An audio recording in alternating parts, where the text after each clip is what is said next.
Welcome to the Powerful Marketing Tips Podcast, created for overwhelmed business owners who want to build, run, and organize their marketing for good.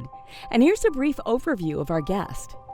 Today's interview is with Mike Pagan, an expert in helping clients achieve positive mental wealth through building hand-picked support networks and helping them unlock significant performance improvements. Mike's expertise includes working with entrepreneurial small businesses, from corporate board members to professional sportsmen and women over the last 20 years. He believes that mental wealth comes from the pursuit of your true potential and positive well-being with a committed support network. Isolation kills creativity and prevents decision-making, which in turn can have a detrimental effect on both an individual's and the company's levels of success. Check out this interview to find out how to achieve mental wealth, and enjoy the episode. Hello. As a business owner, there will be many challenges along the way every day. We all know that. There is too much information out there, that's for sure, especially in the world of marketing. There is a set of techniques and a lot of channels to use, content to create, etc. So we at Powerful Marketers believe firmly that in marketing, your mindset has to be stronger than your emotions. And this is the topic we talk about today: how to build your mental health so that you could build and run your growth personally and professionally. And I am so excited to have Mike Pagan here with us today. Welcome, Mike. Hi there. Thank you for having me. Good to be here, where we can talk about all things mental health, mental wealth, and just having a good time with the right people around us. Exactly. So could you please briefly just walk us through your own journey, please? How did you find your way to mental health, really? Well, for me, a lot of my focus is very much on having the right support team around. Because over my years in business, when I haven't had the right people, that's where I've made the mistakes, or I've had the challenges. And having good people around you doesn't mean to say you're not going to make mistakes. It just means you bounce back far more effectively. So through that, all the work, that's led me down the route of mental wealth, which is clearly a play on the language of mental health. But it's very much focused on how we build the bank balance, the mental wealth balance, having those good people with us. Because I'm not a mental health expert, I'm not a counsellor, that's not my world. My world is very much focused on building the right people around us that are fit for our way forward.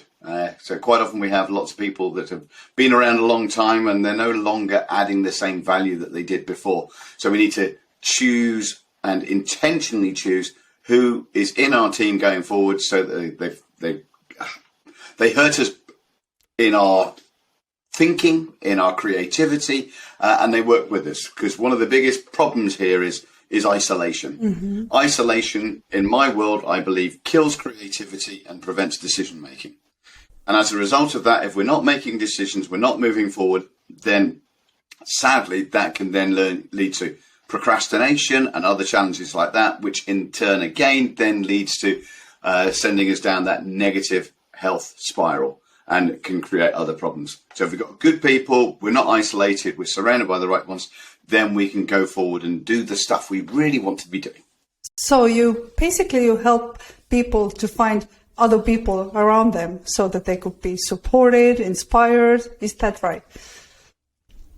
Absolutely. And one of the first areas I always focus on is understanding the power of our network. Mm-hmm. And so obviously in the world of marketing, which you focus on, this will really dovetail. But for me, it's not about networking. So it's not about going for breakfast and sharing business cards or whatever else it happens to be that people do in those environments. This is about understanding the power within our network. Mm-hmm. And one of the stories to share with you here is, go back a few years. My father used to live in Singapore. When he lived out there, he was a bachelor. So this is in the 1950s, early 1960s. He lived over there. And whilst he was out there, he he partied quite hard. He was involved in the cricket club, didn't play himself, but he was an umpire, and he organised all the events and all sorts of things like that. And one of his best friends moved to Bangkok in Thailand and set up a business over there. And my father then moved back to the UK in the mid-60s. 2 months after he got back to the UK, he attended a wedding, met this beautiful lady that became my mother, and so 30 years on from there, my wife and I were moving out to Western Australia. We were going over there for a few years to live. And my dad told his friend that he was still friends with in Bangkok that I was moving. This chap then picks up the phone, which he didn't often do in those days, long distance, and said, "You really must tell Mike to hook up with my mate Newton in Perth. He's a really great guy. We did some top deals in the 1970s. He'll look after you." Fast forward, I go and meet up with Newton. He's in a beautiful house, beautiful part of Perth. Answers the door. "Come on in, mate. I'm feeling a little bit crook. Just had my first dose of chemo, but come on in. Let's have a chat." Wow.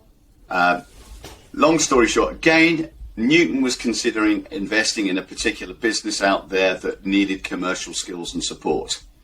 Instead of him putting finance in, he plugged me in there. I went in with golden handcuffs and a pocket money salary to begin with. And then 5 years later, when I was back in the UK, the business was bought out and all my shares were bought out and everything else. During that time, though, I switched careers, I switched paths, I did further education, I learned all sorts of different areas through an international MBA out there. And I then created my business when I got back to the UK.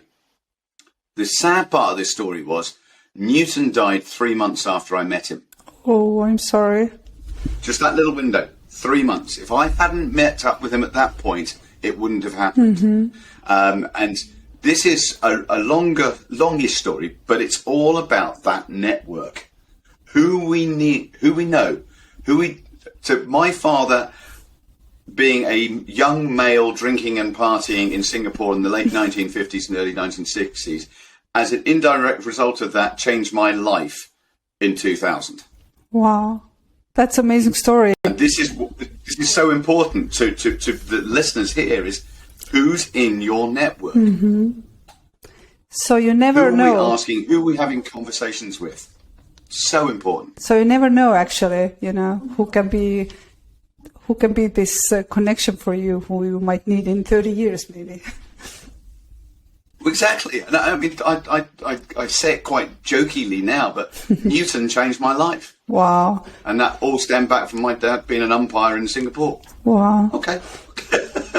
That's an amazing story, really, Mike. But before we can help others, in our circles and in our network, we really have to work with ourselves, right? So tell me, what is self-care for you? Because I know you have your own view. Yeah, absolutely. Well, self-care for me is a simple starting block, and it's said by many.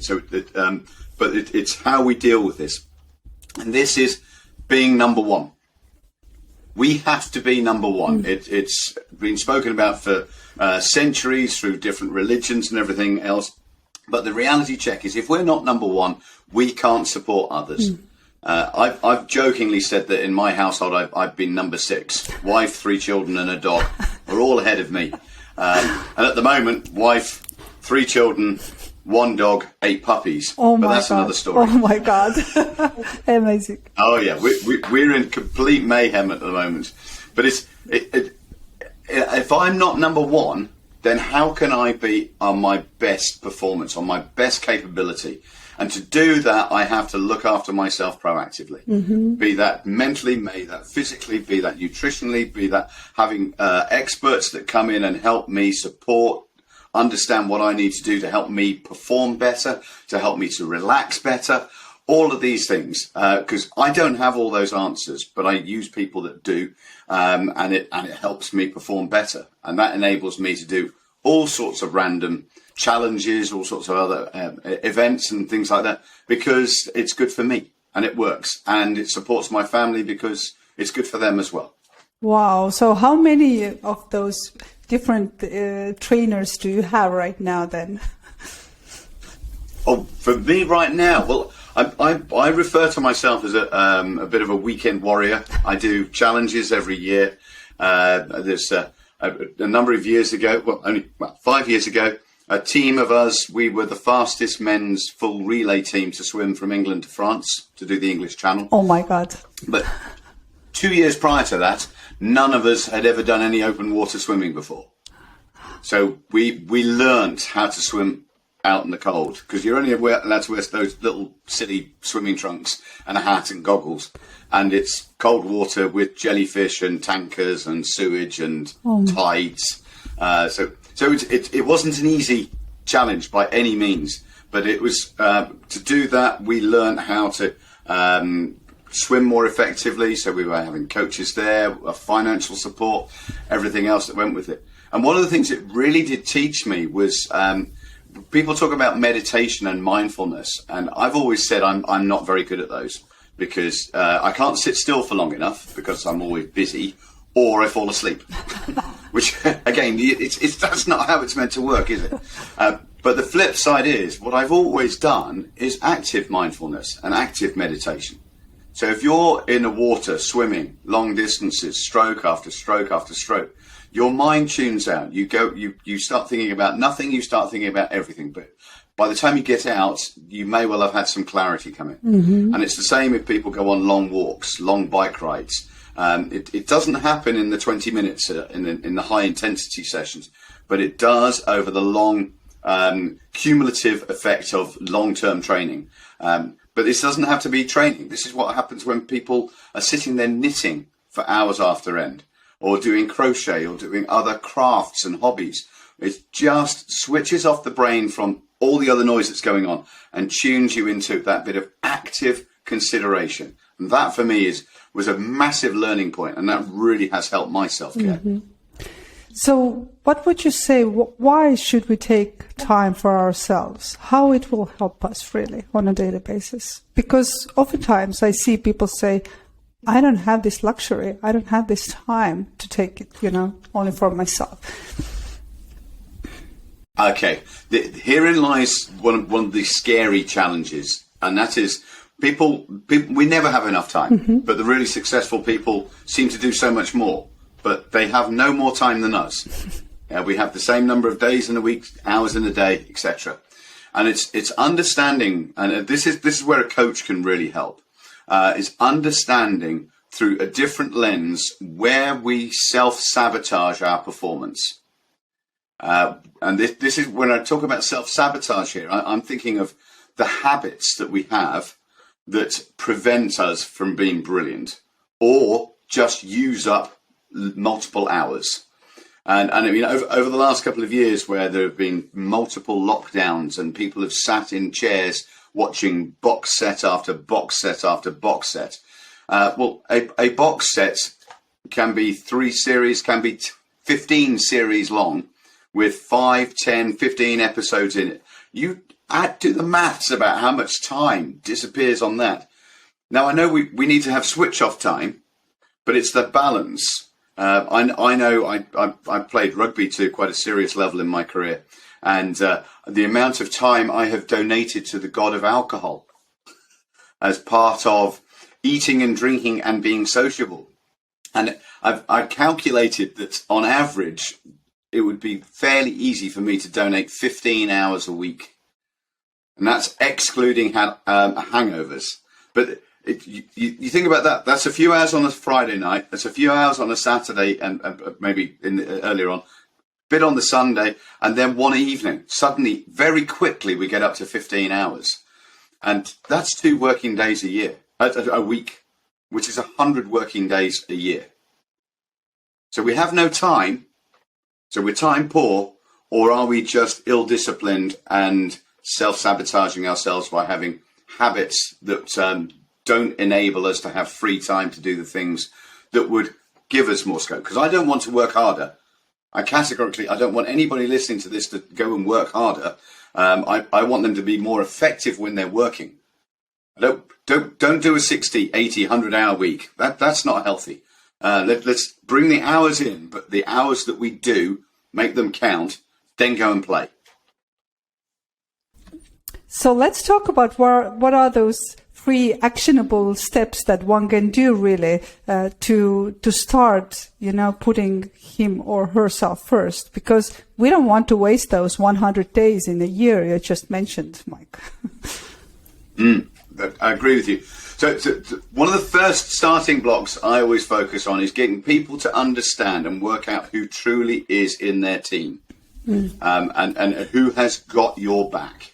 And the reality check there is I just want people to create a list of names of people that they believe are part of their support team, their connections, they're good for them. And some of those names will be quite random. It doesn't matter. They're allowed to be random, but it's who you think is supporting you. And then I want you to score them, where 1 is a low score, 10 is a high score. So it's just literally, and this is totally subjective. There's no right or wrong answers here. There's no science behind it. This is just you writing down a list of names and giving them a score of 1 to 10. And don't give them a bigger score because you think they might be offended if they ever read it. And don't give them a low score just because you want to be mean. Just give gut feel. What do you think is their score? Okay, and I will give the scores for what exactly? Okay, now the scary bit of the scoring is this. If you've scored somebody 1 to 3, then you know them. They're an acquaintance. Okay. But they haven't got your back. Mm-hmm. There's no support from them, whatever else. They're just somebody you know. Mm-hmm. If you scored somebody a 4 or a 5, then you know them because there's a reason. They might be part of a sport you're involved in. They might be part of your community. They might be part of the school that your children go to, whatever it is. However, if you are away for a month or 2 because, I don't know, you broke your leg so you couldn't drive, when you turn up, they'll say, "Oh, great to see you again, Mike. I haven't seen you. Where have you been?" Well, I broke my leg. But they won't ring you in between. But they'll be very chirpy when they see you because of the reason. Mm-hmm. But you then got your 5s and 6s. Now, a lot of these people will be your good friends. They're people that you've gone to birthdays with, weddings, all sorts of things. You may be on holiday, so on. However, the one thing you're not comfortable doing with these guys is talking about finances, ideas, goals, big plans. Yeah, they're not going to get your intimate vulnerability. Mm-hmm. They're only going to get your friendly, skin deep conversations. And then your 8, 9s and 10s. These are the people who you are comfortable saying anything and everything to. And they've got your confidence, they've got your back. If they don't hear from you for a little while, they will pick up the phone and challenge you, and they will hold you accountable for what's going on. And when it comes to creating a mental wealth team, it's only the 8, 9s and 10s that count. Everybody else is noise. Oh. Now, I'm not saying dump them or anything like that, but only the 8, 9s and 10s count, because those are the people who've got your back. And I did a talk recently, and there was a lady in the audience, and she turned around to me afterwards and just said, I've had a complete epiphany with what you've been describing there. Because she said, I have nobody in my support network who's categorically got my back. Wow. And this is a lady who's growing her business, doing well, everything's going in the right direction. She said, I'm there for everybody else, but nobody has got my back. And I said, fine. That's a starting point. We build from there. So there'll be some people who might score 0. There'll be others who score 50, 80, 90, whatever it is, as you add those all up. But it's realizing who is fit for the future. And there'll be some people you think, actually, they were in my past. I can let them go now. I need somebody. I need the 2.0. I need the 3.0. I need the AI version. All of those. Well, okay, let's move forward. Don't have to dump them and run away. Just understand that that was a friendship that was great during those months, years, whatever it was. Is it somebody that's going to help me achieving what you want to going forward? If not, move along. Okay, great. So I have now my team there. I know who are the 8, 9, and 10s, right? What's next? What should I do now? Should I call them regularly? Should I connect with them? Should I tell them that please help me to stay accountable? Well, This depends on who the people are, because whether it be a self-care team or your coach, then they're there. Your professional network, they're going to be the ones that you talk to when you've got a deal coming up, or you're trying to expand, or you think of your legal team. They're not somebody that's on speed dial. Okay. But I know for me, I avoided taking independent legal advice a number of years ago when I was buying a property overseas. Okay, why? Long story short, I avoided spending a few hundred on just getting somebody independently to check all of this through. And as a result of that, it cost me 10,000 plus every year for 15 years. Okay. Before I finally completed on the property in 2021. That's the scary reality of not having the right people that got your back and asking better questions of you than you do yourself. So it's knowing who those are. Now, the other area to bring in here as well then is peer support or mastermind groups. And that is where we appoint key people to ask better questions of us, and we do the same for them. So it becomes a symbiotic relationship where everybody speaks in confidence and openness and honesty about what's going on, opportunities, but they're also asking and challenging each other along the way. And it's such a powerful tool, masterminding, because you'll get 5, 6, 7 people in your group that are there for you, and they get to really understand the fact that you are always going to lie about doing something because you hate it. So fine, get somebody else to do it. Yeah, stop kidding yourself that you're going to do it. Pay the money to get somebody else to do it, and then you do the stuff that you love and that you're good at, and that will really help your business grow. But these are people, because they've got your confidence and you've got theirs. The time that you're in the hot seat is painful, but the time when they're in the hot seat and you're being the consultants, you're asking all these direct questions, which is putting them in the space. And some of the time you'll feel like a hypocrite because you're saying, you should be doing X, Y, and Z. And you know full well you're not doing it yourself in your own business. So a little bit of hypocrisy, but it inspires you to take more action. I know, and I love this honesty, really. You know, we all need those people around us who will be, direct with us. Oh, definitely. Yeah, otherwise it's hard to grow, right? Well, we stay in our comfort zones. Exactly. And it's going back to the language of having a coach in the sporting world. And I had the privilege of working with many sportsmen and women transitioning to their life after their career in sport and helping them find new directions and transitioning effectively. And that sort of led into the work of mental wealth that I do. But a lot of these individuals, they all struggled because they had to be the best, and they always had to portray themselves as being bulletproof almost. And the asking for help and just going for better questions and getting support, wasn't on their radar, just couldn't do it. And a lot of us are in that space where we don't ask for help.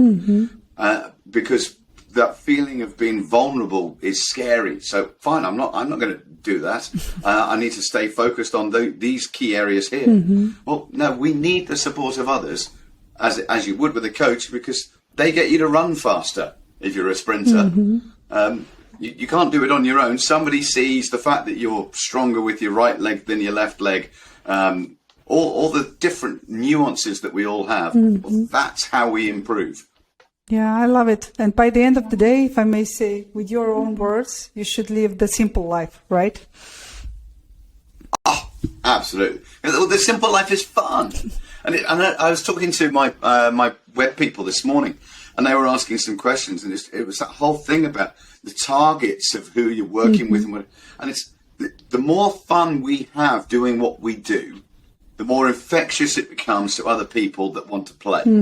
Whether this be as a solopreneur starting out in a new business or the corporate chief exec of a multi-million dollar business.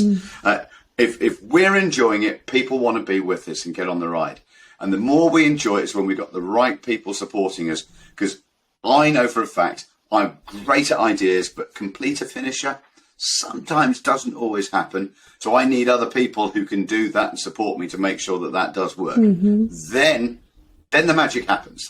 Wow, we all want this magic to happen. So tell us, Mike, is the simple life concept something you also talk about in your book, Mental Wealth?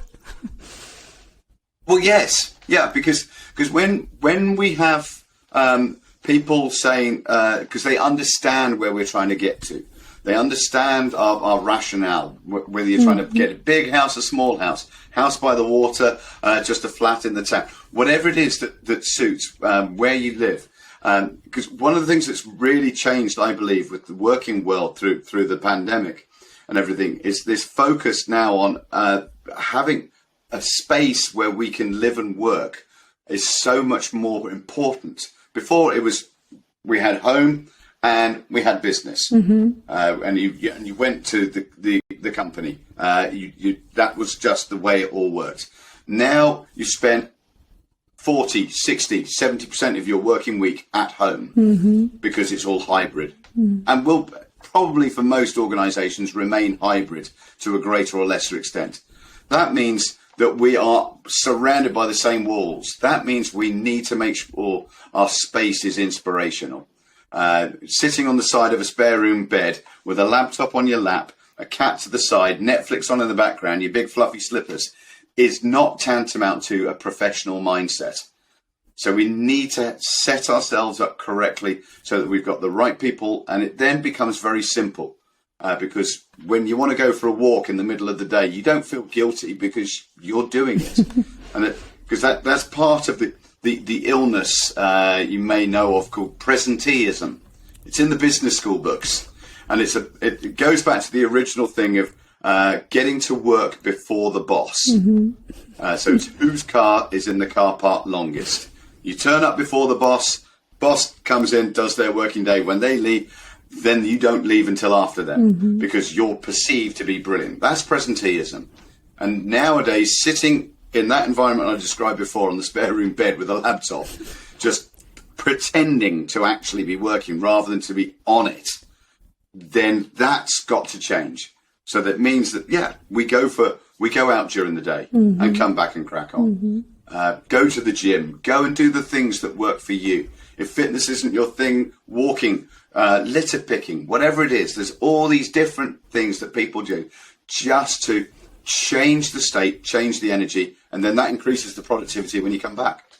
Wow. So is it so that your book really helps people, to really go to the next level with their mental wealth? And is it filled with some practical ideas and steps we can start using right now? Yes. Okay. Very good. Well, part of what we've been describing here is the self-care, the coach, the professional team, and the mastermind support. Okay. And when we build that with the right mental wealth team, as I call it, then that changes the game for all of us because we've got the good people supporting us along the way. And it's part of that whole remit. One of the reasons why I wrote the book was all that focus on this can change lives, but it's also got the power and potential to save a life. Because unfortunately, whilst I was writing the book, I lost a friend. He was going through a very ugly divorce. He became estranged from his son, and then COVID and everything else on top. And he decided to take his own life. And as a result of that, he had a support network, but clearly at that time weren't asking the right questions. He was an intelligent man. He knew what he was going to do. So it wasn't for there's no regret or guilt from the point of view of had I rung that day and everything else. However, the reality check is somebody asking better questions of him at the right time, at the right environment, could have changed that outcome. And this is where mental wealth is. When we've got more of the good people looking out for us, asking us the right questions, then it makes all the difference. I have a daughter at university at the moment, and she's just changing her accommodation because she's moved in with a group, and black and white, none of them had her back. It was just a bad choice, a bad location, a bad setup. And she's moved on because for her own mental strength and her own ability to perform at the university and everything else, she had to get out of there. And it's somebody asking better questions. One of her friends had another spare room, everything else, it's all been sorted or getting sorted. But that's the reality. And so when we ask better questions of people, we can find different solutions than we do on our own. And I know full well that I don't ask the best questions of me, because some of the times I'm scared of the answers I have to give. Whereas if somebody else is asking me that question, I can't avoid it. And that's where the growth comes from. Mm-hmm. I'm sorry to hear about your friend, Mike, but I really do agree that we all need those people around us who would ask the right questions and will be there, for us and with us.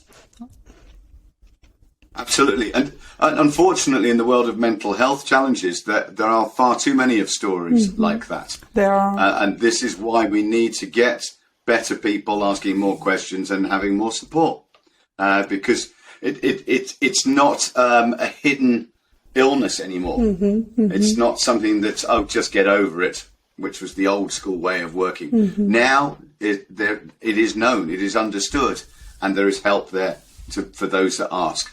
Wow. We need to ask. So please share with us, where can people have this book, Where should people go if they want to connect with you, if they want to find more information about this book? Okay, two simple places. One is online, Amazon, Waterstones, all the book resellers have got mental wealth available there. Or go through to mikepagan.com, which is my website, as per my name, Pagan, and you just straight in on there. You'll find the book in there. You'll find other books I've written. This is my fourth, so there's all sorts of things available in there and the other area to reach out is via LinkedIn. I do quite a lot on LinkedIn.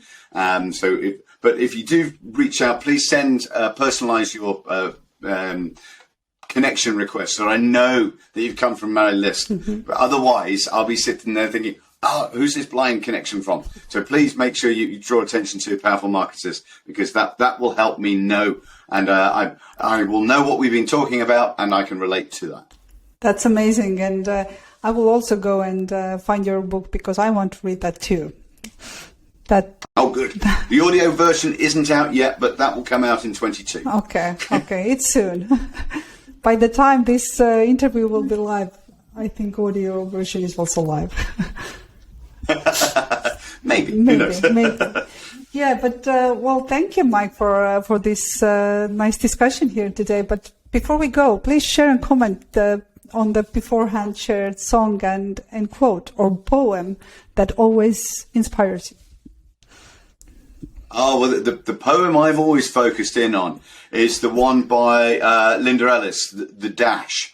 And I won't read it all to you now because it's quite a long one, but it's one that's read regularly at funerals. And the focus of it is very much on the fact that the date of birth is there, the date of death is there, and there's this dash in between.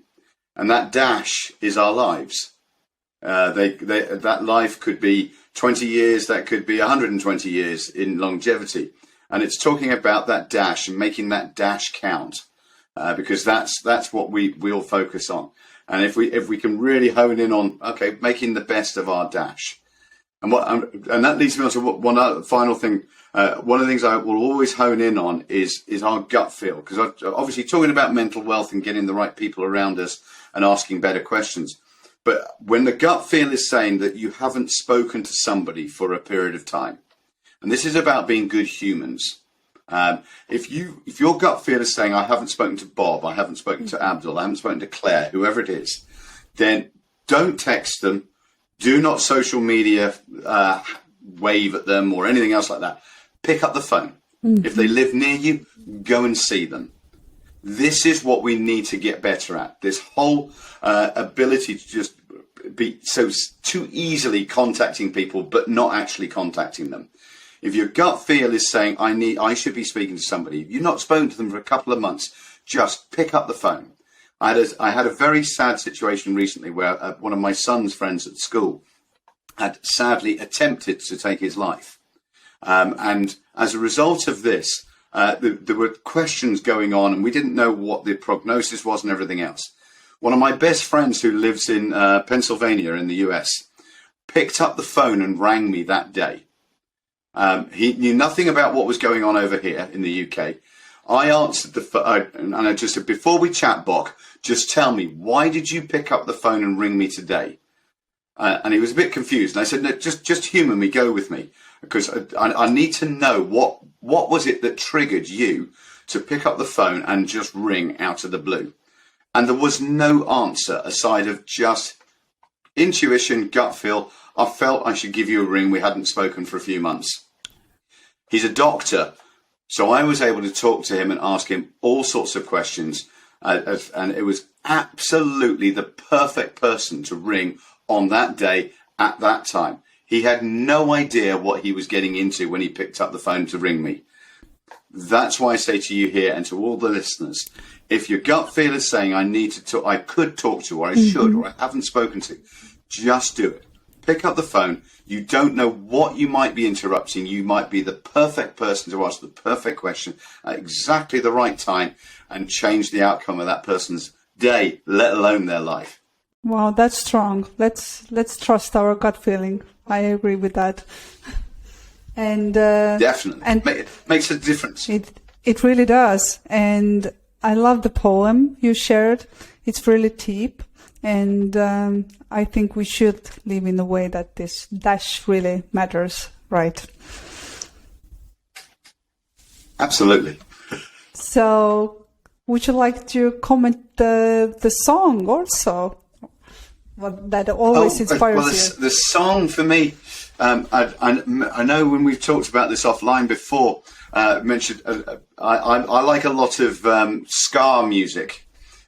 Which is some people call it white reggae, and it's there's a number of bands in the UK, from Soulfinger to the Specials. I mean, some of it's a bit older now. There's a Chain Ska Brassica is a band that one of my cousins is in, and the energy of that music it just fills me with joy. It's always upbeat. It's fast tempo. The energy behind it, the lyrics good. It's simple music. I'm not saying it's highbrow intelligent, but it's fun music. So yes. So rather than actually being one song, I would say it's that genre, which just puts a smile on my face. If my wife walks into the office and I've got that music on a Friday afternoon, she knows I'm in a happy space. Love it. So we will pick a song that will go into our Spotify list for sure. Oh, absolutely. I can send you a link for. I'll choose one specifically that will come out of that genre. Please do. That's amazing. We would love to have this inspiration you just shared.